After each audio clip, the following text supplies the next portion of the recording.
दोस्तों तसव्वुर करें कि एक तेज रफ्तार ट्रॉली बेकाबू होकर पटरी पर दौड़ रही है। उसके आगे 5 मासूम मजदूर काम कर रहे हैं और अगर ट्रॉली इसी रास्ते पर चलती रही तो उन 5 की मौत यकीनी है। आप ऐन उस वक्त पटरी के करीब एक लीवर के पास खड़े हैं। आपके पास सिर्फ चंद लम्हे हैं। अगर आप उस लीवर को खींच दें तो ट्रॉली अपना रास्ता बदलकर दूसरी पटरी पर चली जाएगी, लेकिन वहां भी एक शख्स काम कर रहा है और ट्रॉली का रुख मोड़ने की सूरत में उस एक शख्स की जान चली जाएगी। दोस्तों, अब सवाल ये है कि आप क्या करेंगे? अगर आप कुछ नहीं करते तो आप अपनी आंखों के सामने 5 लोगों को मरता हुआ देखेंगे और अगर आप लीवर खींच देते हैं तो 5 लोगों की जान तो बच जाएगी, मगर एक बेगुनाह इंसान आपके फैसले की वजह से अपनी जान से हाथ धो बैठेगा। यही वो मशहूर फलसफियाना सवाल है जिसे ट्रॉली प्रॉब्लम कहा जाता है और कई दहाइयों से दुनिया भर के फलसफी, माहिरीन अखलाक और नफ्सियात के माहिरीन इस पर बहस करते आ रहे हैं। इस मसले को समझने के लिए फलसफा 2 अहम नजरियात पेश करता है।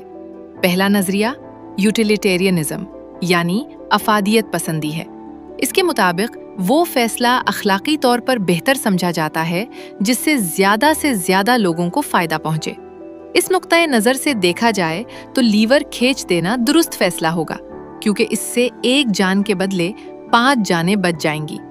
इस नजरिए के हामी फलसफी जॉन स्टुअर्ट मिल थे, जिनका मानना था कि बेहतरीन अमल वो है जो मजमूई खुशी और भलाई में इजाफा करे। और दोस्तों, दूसरा नजरिया अखलाकी फरीजा या डिवोंटोलॉजिकल एथिक्स है।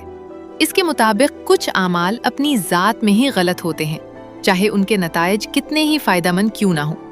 इस नजरिए के मुताबिक किसी बेगुनाह इंसान की जान लेना अखलाकी तौर पर गलत है, इसलिए लीवर नहीं खींचना चाहिए।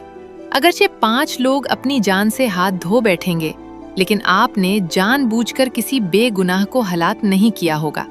इस नजरिए के हामी मशहूर फलसफी इमैनुअल कांत थे, जिनके नजदीक इंसान को कभी भी सिर्फ एक जरिया नहीं बल्कि हमेशा एक मकसद के तौर पर देखा जाना चाहिए। दोस्तों, अब फैसला आपके हाथ में है। अगर आप लीवर खींचते हैं तो आप 5 जानें बचाते हैं, मगर एक शख्स की मौत का सबब भी बनते हैं। और अगर आप लीवर नहीं खींचते तो आप खुद किसी को नहीं मारते, लेकिन 5 लोगों की मौत के खामोश गवाह बन जाते हैं। तो दोस्तों, आपकी नज़र में अखलाकी तौर पर दुरुस्त फैसला किया है? क्या एक बेगुनाह की कुर्बानी देकर 5 जानें बचाना दुरुस्त है, या किसी भी सूरत में जानबूझकर एक इंसान की जान लेना गलत है? अपनी राय कमेंट्स में जरूर शेयर करें और चैनल को सब्सक्राइब करें।